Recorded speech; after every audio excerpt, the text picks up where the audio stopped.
Hello, everyone. I'm Dr. Donathan Brown, the Assistant Provost and Assistant Vice President for Faculty Diversity and Recruitment here at the Rochester Institute of Technology. Thank you for joining me for our inaugural Fireside Chat series. These conversations with some of our star faculty are designed to provide you with a behind-the-scenes glimpse into life as a faculty member here at RIT, life as a community member within the greater Rochester community, along with providing you useful insight and advice. Today I'm joined by one of our star faculty members from the Saunders College of Business, Dr. Torrence Sparkman. Dr. Sparkman, thank you so much for joining us. Thank you for having me. Appreciate it. No problem. So without further ado, let us begin. Dr. Sparkman, tell us a little bit about yourself, such as where you attended school, your areas of expertise, and your research interests. Sure. So let me start with the things that are important to me. First off, I have been married for 23 years. I have two wonderful girls, one of them who will be starting at RIT next year, and the other who is 16 years old.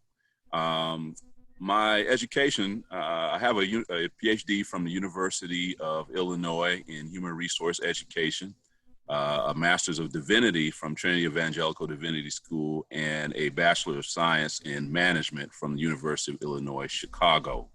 I've been at RIT 6 years, promoted last year to Associate Professor. It's been a good run, and I appreciate being at RIT. In terms of research, my research really focuses on leadership development among minority executives and also diversity and inclusion, particularly related to diversity training and diversity management.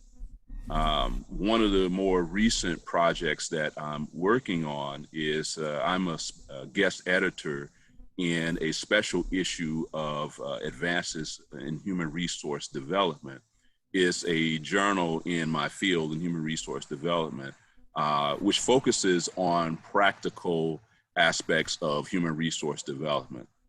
And as the special issue editor, this particular issue will focus on the leadership development experiences of Black males in organizational and institutional contexts. So we'll be looking particularly at how are Black males, what are their experiences, their leadership development experiences like in higher ed, in government, and in corporate, and specifically focused on how can corporations, how can individuals help in terms of the development and seeing Black males rise to positions of executive positions within those contexts. And just so happens that I'm working with you on one of those articles, and I appreciate that. Our article will look at Black males in higher education and looking at their development experiences as executives. So from the provost down to department chairs, what are some of their experiences that they've had that have contributed to their development, and what are some of the challenges that they faced as they've risen to those positions? So that's a little bit on the research. I've also looked at national human resource development, which is, how does learning, performance, and change take place in different contexts aside from Western, U.S. Western contexts. And I've even done a project in training for disaster preparedness. So that's what HRD is. It really just looks at learning, performance, and change in the workplace. And, that's what my research focuses on. Wow.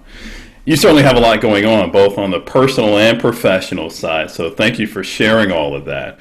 I think listening to much of what you have done and are doing, it lends itself to our next question.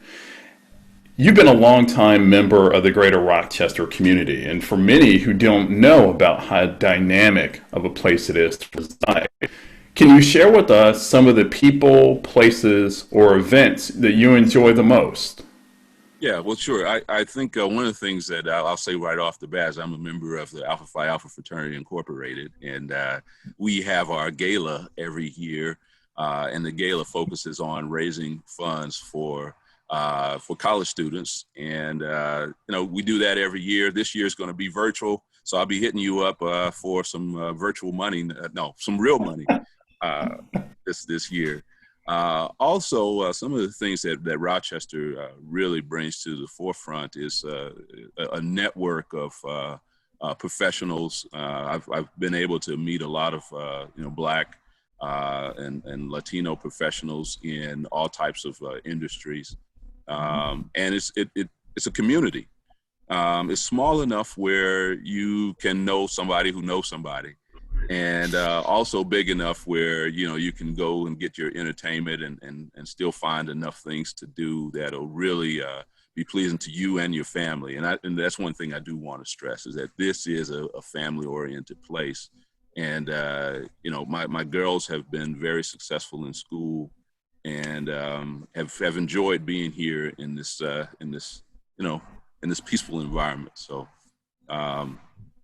yeah, I think, in terms of Rochester altogether, it's a very welcoming space, and it's a good community. Yeah. Well, thank you, and we appreciate all the plugs that you put in for various people and organizations. So, well done, Dr. Sparkman. Well done. Let's transition a little bit because we know that the viewers of this sort of fireside chat series are those who are on the market or who soon may find themselves on the job market. Can you share any words of advice for those who are on the job market or soon will be? Yeah, I'd say two things. Number one, be flexible. Be flexible. I never thought that I would be in Rochester, New York. I'm originally from Chicago. I have lived in New Orleans. I've lived in Houston. I've lived in Champaign, Illinois. And this is probably the most green place I've ever been, especially during the springtime and the summertime. Now, I will say this, that when I interviewed here, it snowed in March. And I was thinking, how do I sell this to my wife? There's snow everywhere. I mean, I'm from Chicago, so snow is not, a surprise, but it was snow in March, and it was snow everywhere. But then we took a trip here in, I think it was late spring before I actually started work. And we drove to some of the national parks. We looked at some of the gorges. We were able to observe, the trees and the leaves. And I had forgotten that when we lived in Houston, I forgot, what trees look like with leaves on them. So we were really pleased. And then when we got here and we found that, at least in the suburbs, the school system is very good. And I just began to really appreciate the family atmosphere. So it's a good place to live. It's just you got to be ready for the snow, but in terms of recruiting, be flexible, because you need to find out where those places are that would be comfortable for you and your family. But they might not be down the street. They might be in places that you hadn't figured before. So that might be something that you consider. The other thing I would say is dig deep to find out what the culture is like. And what I mean by that is, once you have become interested in a place, try to call somebody or reach out to somebody that you might know at that location, and talk to them about what the culture is like. What are some of the dynamics as it relates to, organization, how they respond to problems, how are they organized in terms of structures and those kinds of things.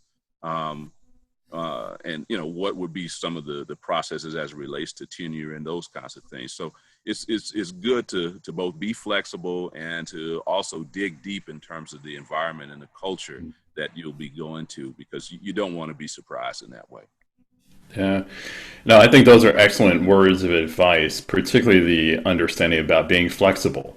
I mean, for us, just because you attended school in one part of the country doesn't mean you'll reside there thereafter, Right. particularly for your first job. And so, for me, it was moving from Texas here to Yes. upstate New York to the Finger Lakes. And so I never saw myself doing that. But being flexible and looking at opportunities where they arise, I think is worth living by. So fantastic. Here's what I'm thinking here. As we think about talking to prospective faculty members, they're perhaps watching this inaugural Fireside Chat series and thinking about RIT as a home for them. We just talked about the community. You gave words of advice about being flexible. You gave insight about your journey. Can you share with us two things you truly enjoy about being a member of the RIT community? Yeah, I think the first thing is that this is a very organized place. From the administration to the faculty to the groundskeeping, everyone does their best to go by objectives, to accomplish those objectives, and then evaluate whether or not they've reached them. Even with the groundskeeping, even the angle of the grass cut is perfect. So, this is one of those places where you can feel comfortable that there'll be structures for you to really feel like your problems can be addressed, and that there are people who are willing to listen. That there won't be a whole bunch of confusion as it relates to your paycheck. I've been in places like that. That's really something that you don't have to worry about as far as administration and organization is concerned. And I'd say that the other thing that I really appreciate about RIT is there are a lot of smart folks at RIT. A lot of smart folks, from the students and the faculty, extremely smart.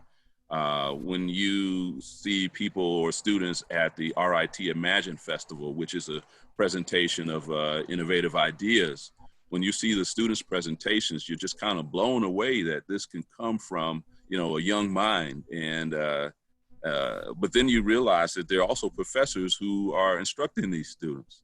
So even some of the conversations that you have about, technology and the things that are going on in the world in terms of culture, in terms of politics, in terms of social justice, you can have very, very deep and rich conversations with other faculty and students. And so I'd say those two things have really been a treat for me, and will probably be a treat for anybody else.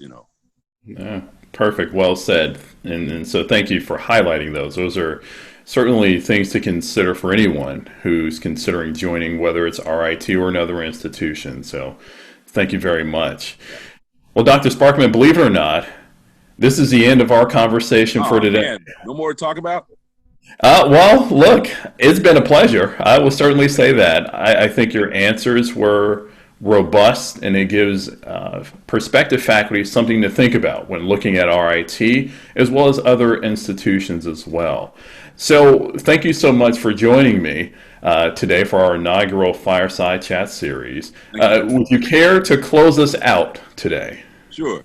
I'm Dr. Torrence Sparkman, Associate Professor in the Saunders College of Business, and I am RIT faculty.